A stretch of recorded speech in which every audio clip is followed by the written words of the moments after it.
The nature of D&D lends itself towards arguments between players and dungeon masters. With a typical video game, you can't argue with your computer or your console, though that doesn't stop some people from trying. How does that not hit? It was perfect! It just doesn't really achieve anything. D&D games are unique though because they have a dungeon master who functions as a referee. And as the referee, the dungeon master interprets the rules and decides when to follow them and when to change the rules, which obviously can lend itself towards a little bit of arguing. Now, the dungeon master has this power so that they can do something that video games can't, and they can create a unique, tailored experience for each table. The dungeon master can adjust things so that it is fun for the table and it suits their style and it's what they want to play. Because yes, dungeon masters should have fun too. They should enjoy the game that they are running. Anytime a dungeon master changes rules or doesn't change rules, it could create an argument with players as they kind of try to get what they want. There's a couple other reasons that players may want to argue with the dungeon master. Maybe there was a misalignment of expectations, which are very important. You thought it was going to be high magic and it's low magic, or you wanted an easy campaign and it's hard, or it's combat focused and you wanted roleplay. Whatever it is, if the expectations weren't aligned, that could create issues down the road while you're not getting what you want out of the game. Any of these expectations that aren't aligned could create issues down the road if the players aren't having a good time, which then isn't fun for the dungeon master, and this could obviously lead to problems in the campaign and arguments between dungeon master and players.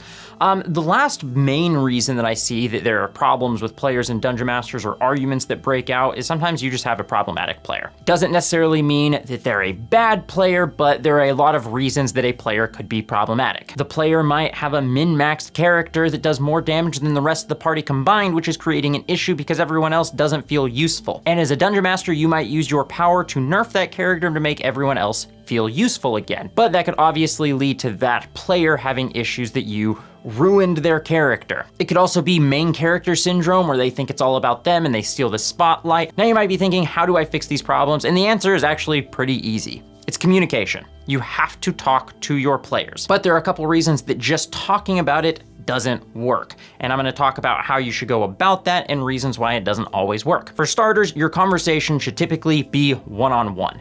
The exception to this is if it's setting expectations and session 0 type stuff. You can obviously do that as a group and make sure everyone is on the same page as far as what they want out of the campaign. But almost always when dealing with a problematic player, you should be doing this one-on-one. Never change rules to nerf a player's character and not tell them. I have never seen it go well in the middle of a game when a player's like, yeah, and I'm gonna use this spell, and you're like, that's not how I use that spell. Talk to the player outside of the game, ideally before, but if you didn't catch it beforehand, you can let them get away with it during the game, and then afterwards be like, hey man, congratulations, you did more damage than the rest of the party combined, but to keep it fun for everyone, we need to figure something out. And a lot of the time that we need to figure something out is the answer to your problem. Because a lot of the time players will understand that this is an issue, and most players aren't gonna be like, they should have built better characters. They'll be like, okay, yeah, cool. Maybe we can make this change, whatever. Keep them strong, don't destroy their character, and if you change a spell or if you change a feat and so now it doesn't work how they want to, obviously let them take something different then. Same thing with like main character syndrome. A lot of time if you talk to them, you can get them to understand that other players want a chance in the spotlight. The reason it doesn't work for a lot of people is you might do it with a bad attitude of, it's not about us fixing it. You're like, I'm the dungeon master and I'm saying that spell just isn't gonna work that way and here are the nerfs. Work with your players, talk to them, try to understand what they are trying to get out of the game and fix it. If it's campaign issues and they want more role play or they want more combat, like talk to them and understand what they want. Keep in mind though, not all players and dungeon masters belong together. There might be stylistic differences and you're like, I really don't like role play, but I really like combat and puzzles and stuff. And there are definitely players out there that are for you that enjoy that stuff also. A player that just wants to roleplay probably shouldn't be at your table. Doesn't mean either of you are bad at the game, you just have different styles. Now, if somebody doesn't want to work with you, they think that they're the main character and it should be all about them, they min-maxed a character and are really good at abusing certain rules and they just don't want to work with you and they're like, nah, like my character should be stronger than everyone else combined because I built him that way. And you're like, that's not really the way I run games. And they're like, I don't care because that's the way I play. You may need to replace them. which is another reason why communication doesn't always work, and what you need to do as the Dungeon Master is be willing to make hard decisions. If a player does not belong at your table, you need to kick them out. Again, it doesn't mean that they're a bad player, but maybe they just don't fit with your group or with your style. And especially if they're a friend, I know that this sometimes comes up where people are like, well, I don't want to kick my friend out of my table.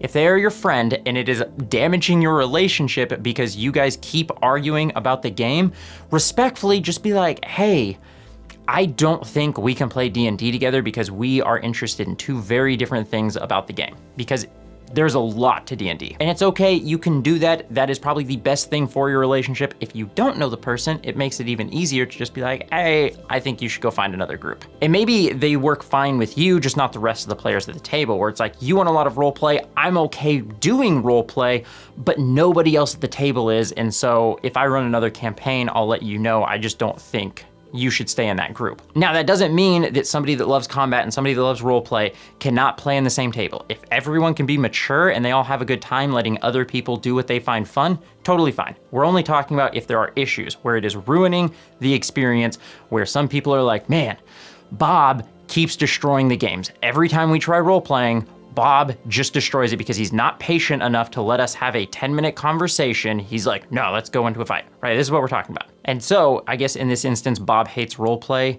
and Bob dominates the table and won't let anyone else roleplay and have fun. Talk to Bob. If Bob's not okay letting people roleplay, and even if he doesn't participate, at least just letting other people do it, then you may need to drop Bob. But the first step is always communication. And I say communication because it requires talking and listening, understanding what your players want. Then, if you have tried working with them, given them a chance to fit at your table and it's just not working, kick them out. I really want to emphasize the point. If you're kicking someone from your table, it doesn't mean that you're a bad Dungeon Master or they're a bad player. It just means stylistically, you don't fit. Now, it might mean that they're a bad player. It might mean you're a bad Dungeon Master, but it doesn't have to. It might just be they don't fit at your table. You don't play well together. But whatever the reason, if they don't fit, they don't work at your table, you need to make the right decisions for your table and you need to kick them. That is your responsibility and job as the Dungeon Master. Though I suppose you could put it up for a vote, but that feels really awkward. Anyway, that's all I have.